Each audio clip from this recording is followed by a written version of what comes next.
toxic. Yeah, you.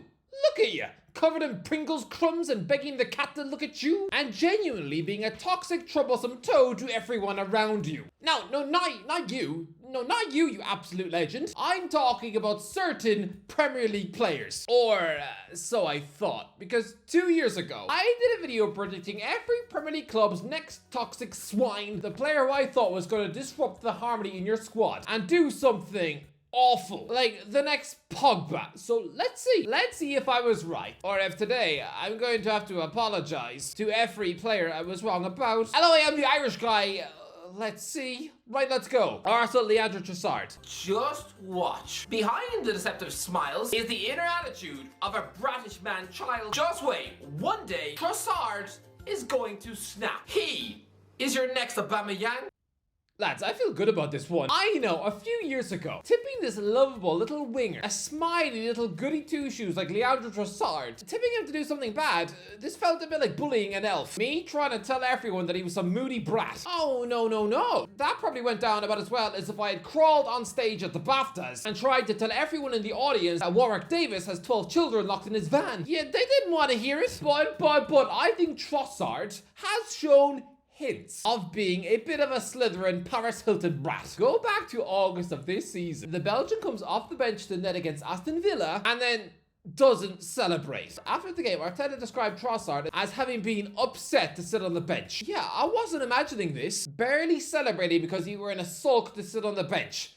That's Anelka behavior. That is incredibly immature when it's supposed to be a team sport. And this was the start of the season. I don't know. Am I being too harsh here? Am I reaching here to prove myself right? Look, Trossard hasn't been a total toxic egg. I mean, he hasn't been the next Aubameyang. No, I don't think that he's trying to undermine his manager by noisily sneezing through his team talks. I'm not saying that he should be delighted to be benched, but failing to celebrate, he is ignoring the bigger picture. Aston Villa, Luca Digne. Something is up with Luca Digne. Right now, behind closed doors, I would not be shocked if Digne is appalled by the signing of Alex Moreno. And so yeah, it's acting like a moody diva. I was wrong. Hands up. I was wrong. Look, we saw that Luca Digne was at Everton, was a diva. Look, Rafa Benitez is a cold manager, always has been. He is a brilliantly robotic tactician. Football's answer to Wally. I'm pretty sure he hasn't cried in about 13 years. I'm pretty sure Benitez does not actually know how to laugh. So yes, this cold exterior clearly rubbed Digne up the wrong way, but that's all it was. I foolishly thought that Digne, boss at Everton, seemed to have a bigger ego than Nicki Minaj, and that he would be a problem when Villa got left back competition.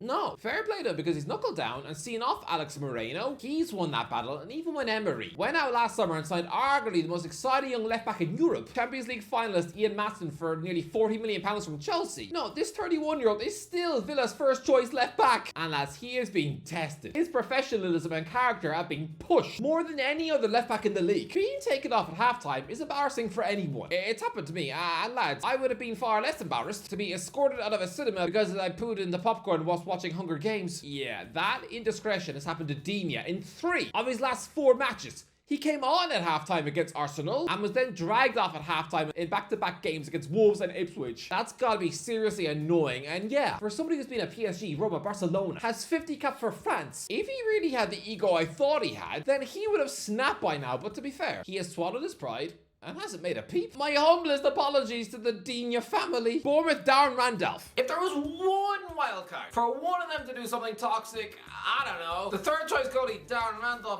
I can't find anyone else. This Bournemouth squad, they're all a bunch of goody two-shoes. Full disclosure, I forgot Darren Randolph was ever at Bournemouth. I mean, this is the only update I could find about his time at the Cherries. Andoni Iraola insists Darren Randolph had been training very well despite a lack of game time, with the Irishman's departure from the club now confirmed. Training? But that's the opposite of what I said. This man is not famous. Well, Google the name Randolph and you just get given KSI's chunky cameraman, someone who looks like he probably ate his baby boy. If you Google Randolph's full name, the only story comes up is how he's engaged to an X Factor winner, Alexandra Burke. I'm pretty sure that woman used to go out with Jermaine Defoe and a former defender at Hull. Christ above, she collects footballers as if they're Pokemon cards. I mean, some people go on Tinder to find a new boyfriend. Her, she probably just closes her eyes and blindly rummages through a Panini sticker pack. By the way, she's not even the first pop star Randolph has dated. You know the little one off JLS? Yeah, no, not him. It was one of the Saturdays. The one whose uncle is Poland. Well, lads, it felt weird that I thought Randolph was a bad egg, right? It was a strange pick. But I think there was actually a psychic fog in my brain, roughly giving me the right answers because I knew that Randolph would be in the paper for something. Well, guess what?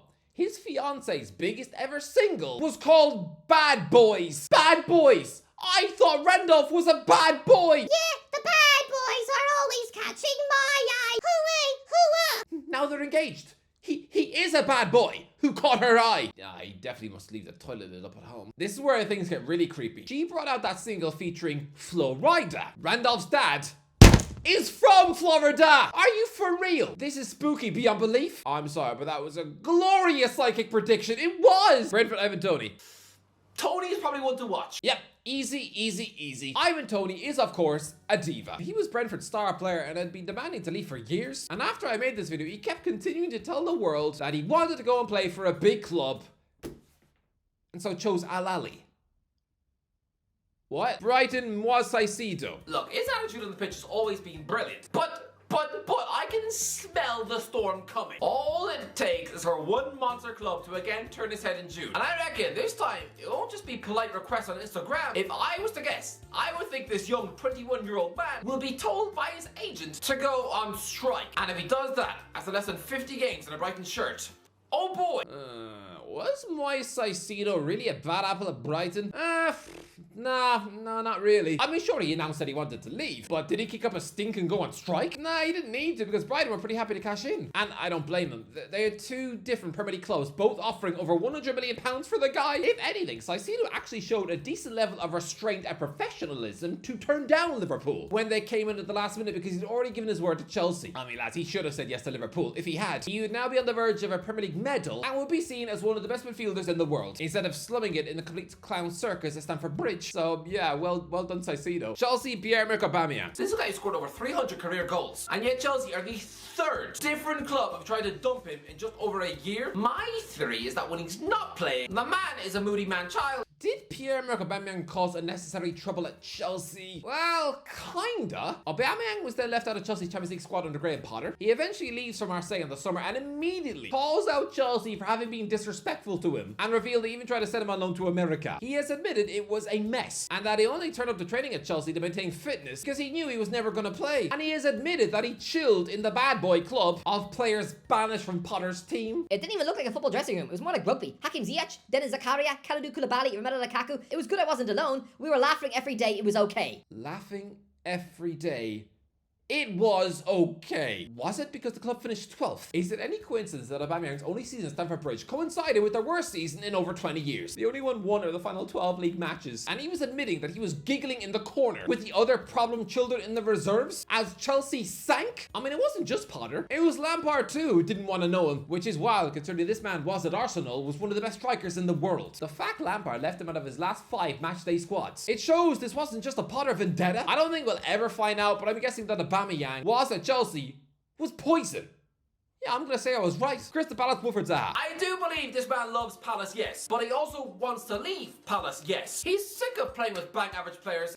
Yeah, Wilfried Zaha didn't do anything completely crazy after this video, but he did refuse a contract and leave, turning down a monster 4-year deal at Palace worth £200,000 a week. Is that toxic behaviour though? Although even him explaining why he was leaving his boyhood club, oh lads, it did still stink of a Mariah Carey attitude. You've got to understand, I love Crystal Palace so much, but I'm more than Crystal Palace.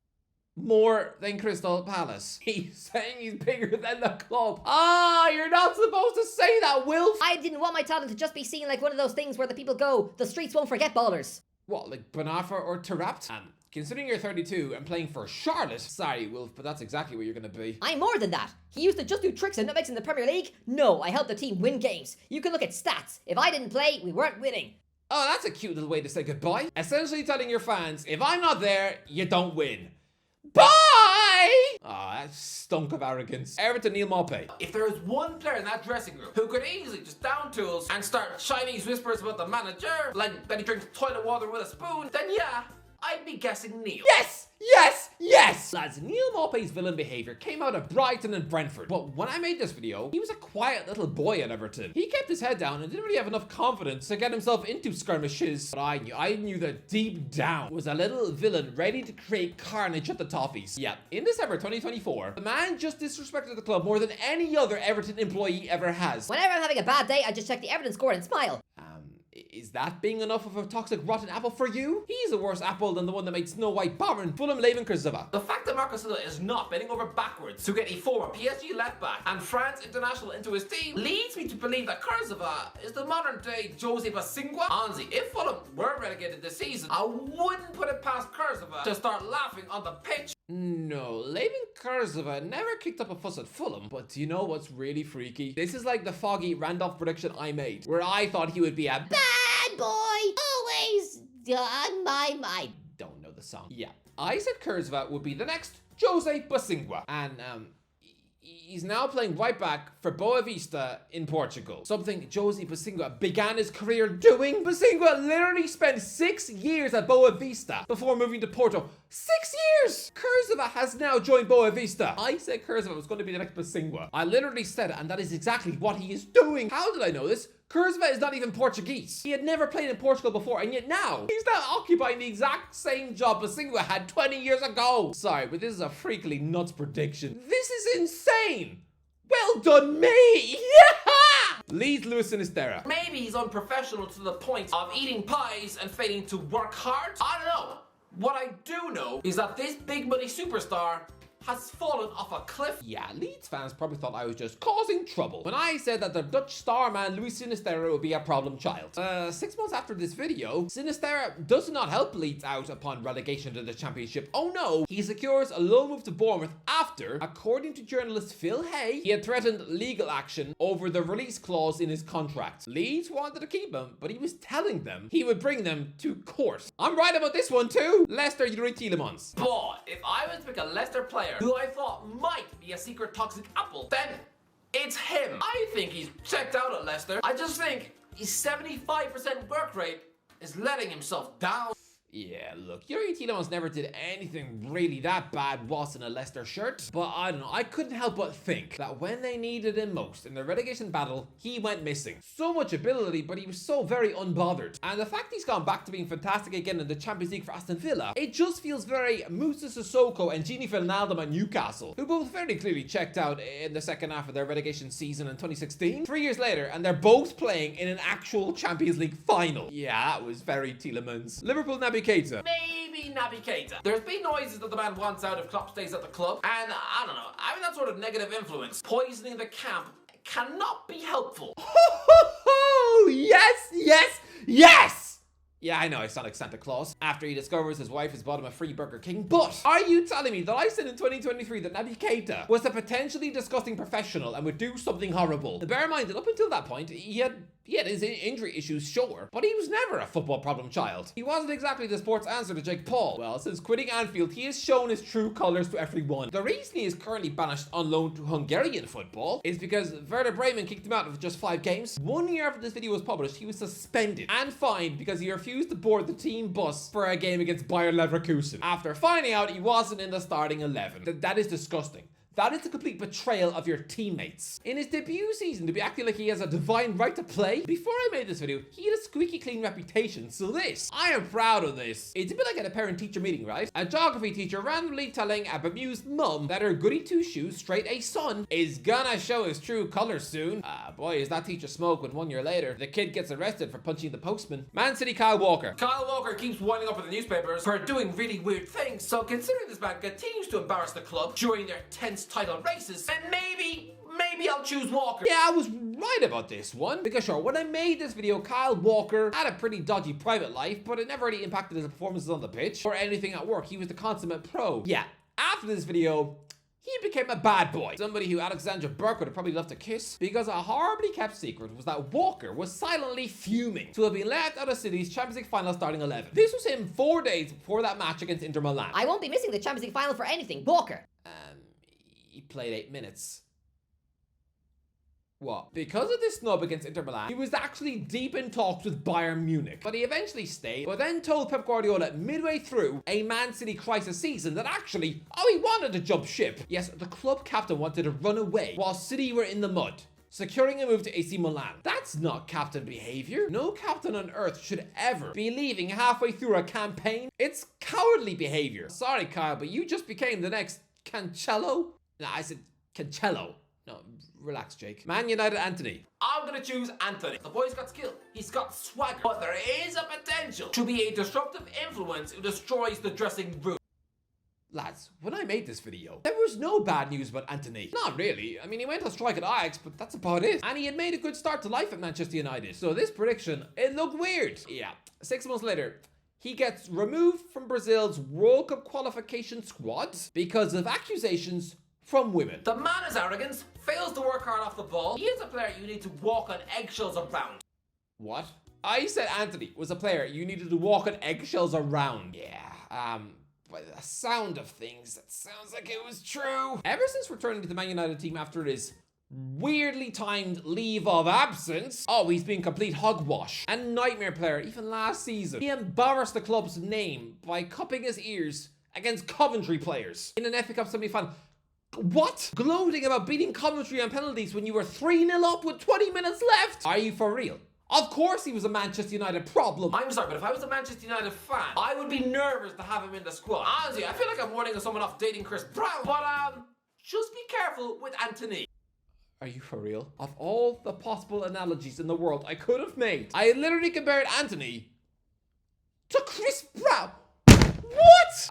I'm a psychic. I just am. Newcastle, Ryan Fraser. Lads, this isn't a guess. Right now, Eddie Howe is practically almost confirmed that Ryan Fraser's attitude is about as reliable as a pie filled with spider legs. Yeah, this wasn't even a guess. Ryan Fraser was already out in the cold at Newcastle, so for this one, I'm kind of cheating, aren't I? Nottingham Forest, Willy Bully. Has Willy Bully been toxic at Forest? I don't think so. Southampton, Ainsley Maitland-Niles. Maitland-Niles isn't awful, but maybe if I was a Southampton PR manager, maybe find a way of hacking into his phone. Nah, Ainsley Maitland-Niles didn't really do anything bad at Southampton either. Sorry, AMN, I got you wrong too. Tottenham, Richarlison. This is pretty simple. Richarlison is an egotistical brat with the awareness of cottage cheese. I just don't think that Richarlison's attitude, or half the time he looks like he's chewing on a beehive, does that really contribute to a harmonious squad atmosphere? You know what?